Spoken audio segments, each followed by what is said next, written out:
Our top focus in WION right now, Russia's UN representative has said that with the Trump administration now in power in the US, there is a chance that the hot phase of Moscow's war against Ukraine could soon end. Outlining Moscow's conditions for a settlement, Vasily Nebenzia has claimed that a ceasefire and freezing hostilities alone would not resolve the conflict. The ambassador has said that Ukraine should be a demilitarized neutral state outside any alliances, warning that without security guarantees, Russia could launch another invasion. The future of Ukraine needs to be a demilitarized neutral state, not a part of any blocs or alliances, for as has already been acknowledged by a US colleague, now specifically President Trump. It is indeed the prospect of the entry of Ukraine into NATO which triggered the crisis. And I think that this is now clear to all. And there are other important elements for the future agreement with Ukraine which do not directly pertain to Ukraine. And this is not something which we will dwell on today. Nebenzia has also claimed that Ukraine has irrevocably lost Crimea, as well as Donetsk, Luhansk, Kherson and Zaporizhia. Now, these are regions annexed by Russia. On the same day, Russian Foreign Minister Sergei Lavrov has dismissed the idea of making territorial concessions to Ukraine. The Kremlin has also previously said that any peace talks must be based on Ukrainian forces completely withdrawing from the annexed regions.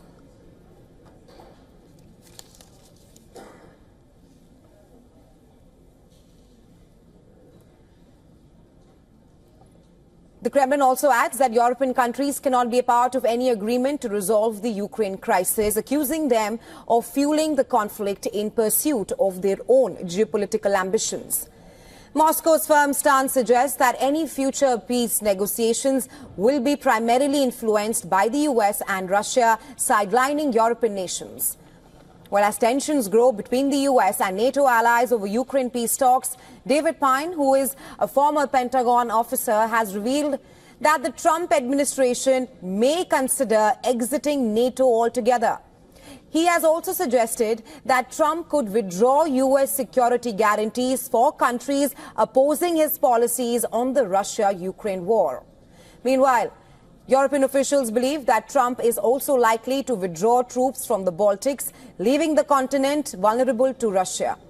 As talks to end the war gain newfound momentum, the World Bank is set to release an updated assessment of damages in Ukraine on 25th of this month.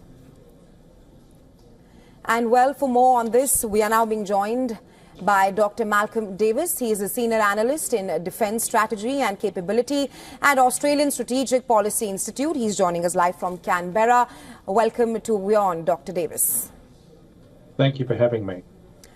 Dr. Davis, the question right now in everybody's mind is that as tensions grow between the US and NATO allies over Russia-Ukraine peace talks, a latest report by former Pentagon officer has said that Trump may be planning to exit NATO. Your assessment, do you think that this is perhaps a realistic threat? I think it is a realistic threat. I think that Trump is determined to accommodate Putin's wishes at every opportunity without demanding anything in return from Putin.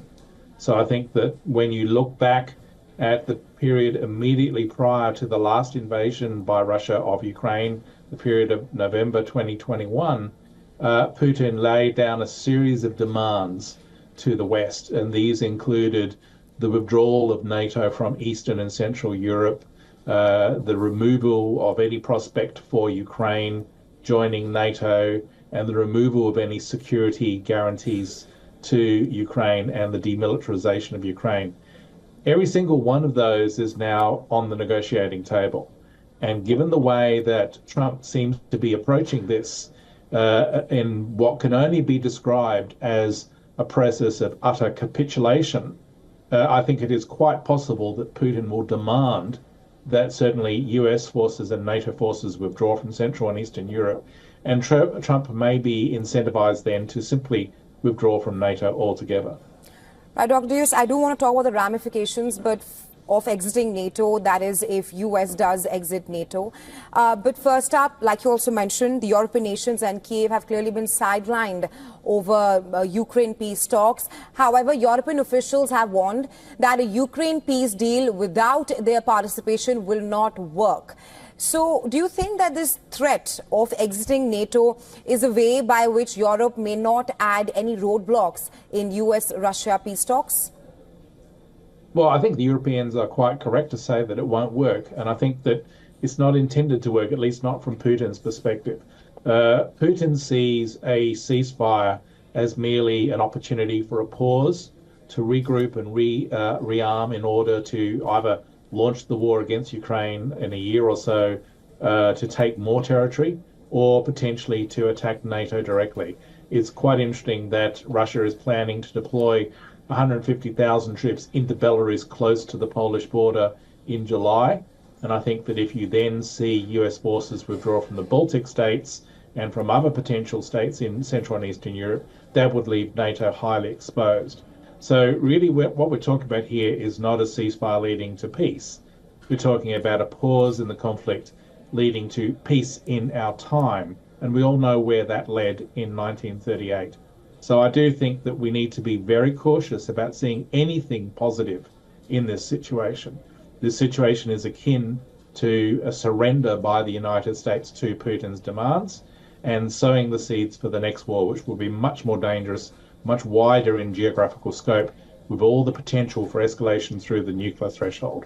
Right, you did touch upon the ramifications if US exits NATO. My last question to you, do you think Europe is more worried about themselves than Ukraine altogether? No, I think that Europe is worried about both. They're worried about their own security, and I think they are right to be, because Russia now poses a real threat to their security, a threat of imminent attack.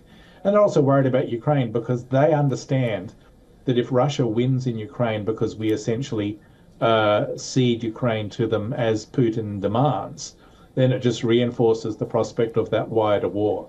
So if you do have the US withdraw from NATO, that achieves one of Putin's big aims. It incentivizes him to push for more and grab more territory.